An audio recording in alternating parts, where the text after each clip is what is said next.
Salut la compagnie, c'est Léolink. Aujourd'hui on se retrouve pour une nouvelle série de vidéos, cette fois sur l'univers de Yu-Gi-Oh! Ça fait maintenant un petit moment que je souhaite parler de Yu-Gi-Oh! Sur cette chaîne, car c'est une licence et un jeu que j'aime, et je savais pas vraiment comment aborder cette licence que j'aime depuis maintenant presque 3 ans. Or il se trouve que l'une des choses que j'aime le plus dans Yu-Gi-Oh! Eh bien ce sont les artworks. Ces artworks que l'on retrouve sur n'importe quelle carte et qui font l'essence même de ce jeu. Au travers des différents artworks, les illustrateurs de chez Konami ont réussi à créer et transmettre de nombreuses histoires, et aujourd'hui j'ai envie de découvrir ces histoires et de vous les faire découvrir. Pour commencer cette série de vidéos, je voulais commencer par un deck qui me tient à cœur, car ayant repris Yu-Gi-Oh! En octobre 2018, il y a deux extensions qui ont marqué mon esprit. L'extension Soul Fusion, ou Fusion de l'âme, qui a marqué le début des Salamagrandes et qui a surtout marqué mon esprit à cause de la seule carte Sky Striker de cette extension, la magnifique Assaut de l'air, manœuvre, rafale vectorielle. Et la seconde extension qui m'a marqué, c'est l'extension Hidden Summoners, ou les invocateurs cachés, sortie elle en novembre 2018. Cette extension fut ma première display qui avait avalé tout mon argent de Noël, et c'est comme ça que je me suis retrouvé avec cette display, et pour pas vous mentir, j'ai eu un coup de foudre. Cette extension contient par booster 4 cartes super rares et une carte secret rare. La première secret que j'ai eue était la carte Yuki-Onna, Mayakashi de la glace. Je suis littéralement tombé amoureux de cette carte, et je me suis donc créé mon deck autour de l'archétype Mayakashi. Donc aujourd'hui, on s'attaque à l'histoire de l'archétype des démons à la recherche de la nuit éternelle, les Mayakashi.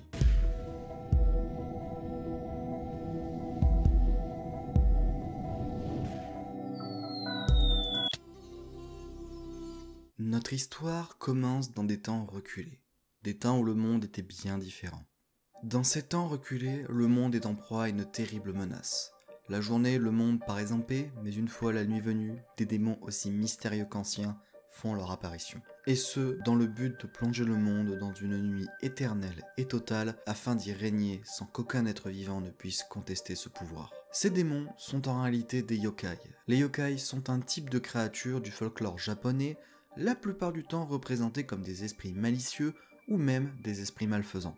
Les yokai sont définis comme étant des apparitions étranges d'esprits, de fantômes ou encore de démons. Dans leur quête de pouvoir éternel, les Mayakashi se sont présentés aux yeux des humains comme des démons capables de faire pleuvoir le sang et la chair des personnes se mettant au travers de leur chemin. Les Mayakashi, même en étant des créatures terrifiantes au pouvoir immense, ne sont en réalité que peu nombreux. Ils sont au nombre de 6. Ces démons tirant leur pouvoir de la noirceur de la nuit sont en réalité très faibles la journée, et afin de ne pas être pourchassés et subir le triste sort qu'ils accordent aux humains, les Mayakashi ont pris la décision, une fois le jour venu, de se fondre dans la masse humaine en adoptant des formes humanoïdes. C'est donc ainsi que chacun des Mayakashi possédera deux formes distinctes. Pour la nuit, nous aurons donc le droit à Obolo Kuruma, Mayakashi des roues, Tsushigumo, Mayakashi du poison, Tengu, Mayakashi des ailes, Yoko, Mayakashi de la grâce, Gashadokuro, Mayakashi du squelette, et enfin Yuki-Onna, Mayakashi de la glace. Quant au jour, nous aurons le droit à Shafu, Mayakashi des roues, Tsukahagi, Mayakashi du poison, Ajun, Mayakashi des ailes, Daki, Mayakashi de la grâce, Yasha, Mayakashi du squelette, et enfin Yuki Musume, Mayakashi de la glace. Si je prends le temps de vous présenter chacune de ces illustrations, c'est que de nombreux détails sont cachés dans les formes humaines de nos Mayakashi. En effet, je vous fais actuellement défiler à l'écran les différentes formes de duo, et vous pouvez apercevoir que certains éléments des formes humaines sont directement repris des formes originelles. C'est ainsi que Ajun gardera le sceptre et le corps de Tengu, mais également des détails de sa tenue. C'est ainsi que Daki reprendra certains motifs de la tenue de Yoko, mais qui gardera également son miroir comme source de son pouvoir.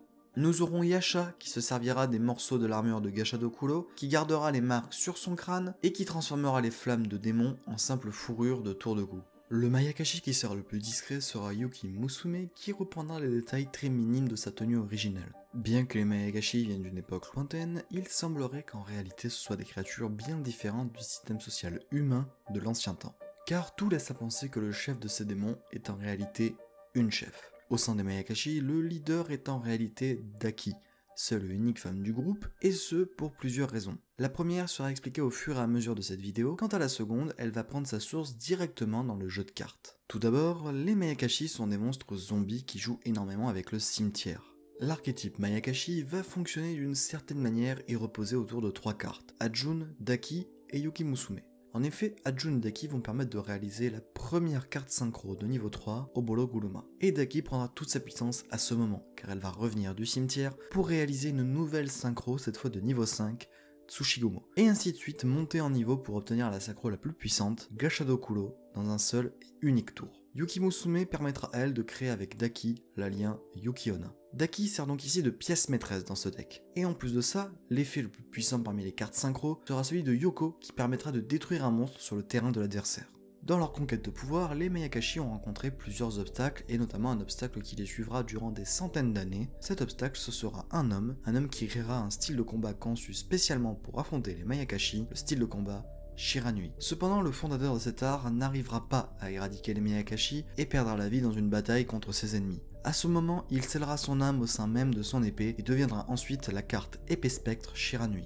Cette épée traversera les âges, passera de main en main et finira par tomber entre les mains d'un jeune samouraï talentueux du clan Shiranui. Au contact de ce samouraï, l'esprit prisonnier de l'épée se révélera et enseignera les secrets de son art au jeune homme.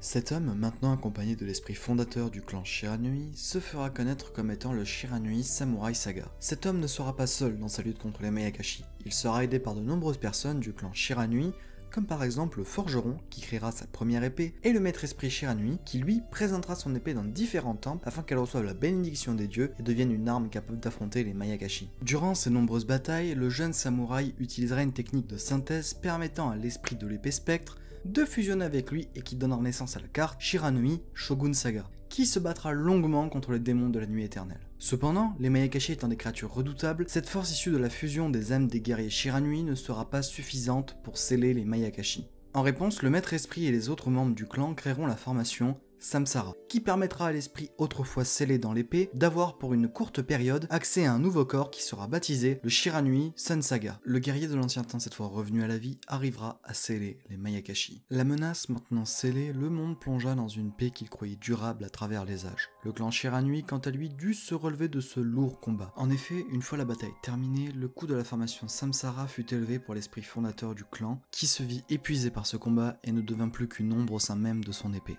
Dans la peur du retour des Mayakashi, le clan Shiranui continua à transmettre l'épée du fondateur de guerrier à guerrier, jusqu'au jour où elle finira dans les mains de l'écuyère Shiranui. Le temps ayant passé, il ne resta plus qu'une vague trace de l'esprit du fondateur au sein de son épée. La jeune écuyère du clan Shiranui, voulant rendre honneur à l'histoire de son clan et voulant se montrer digne de son épée, passera de nombreuses heures à s'entraîner dans le but de pouvoir un jour, elle aussi, protéger le monde des Mayakashi.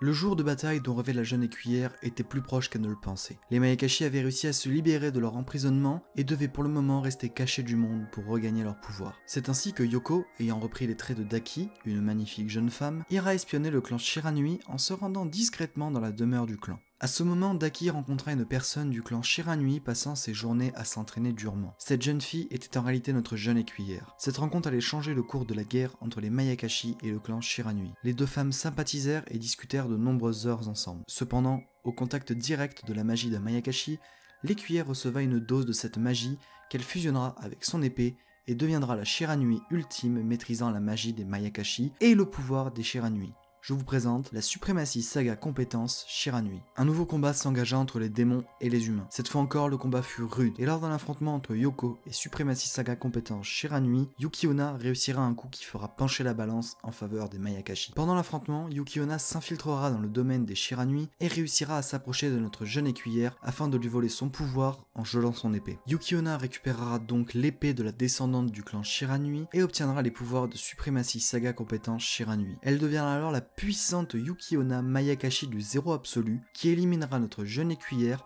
maintenant sans pouvoir, et réussira enfin le but ultime des Mayakashi, plonger le monde dans la nuit éternelle. Les Mayakashi sortent donc victorieux de ces centaines d'années de bataille qui ont coûté la vie à de nombreux humains. Ils régneront donc en maîtres sur le monde jusqu'à ce que de nouveaux humains tentent de se soulever contre ces démons qui sont pour l'instant au summum de leur puissance. Voici donc le résultat final de notre histoire et qui conclut notre premier épisode sur le lore des archétypes Yu-Gi-Oh! Je vous laisse faire vos retours sur cette vidéo en commentaire, quant à moi je retourne explorer l'univers de Yu-Gi-Oh! Et je vous dis à la prochaine, salut la compagnie!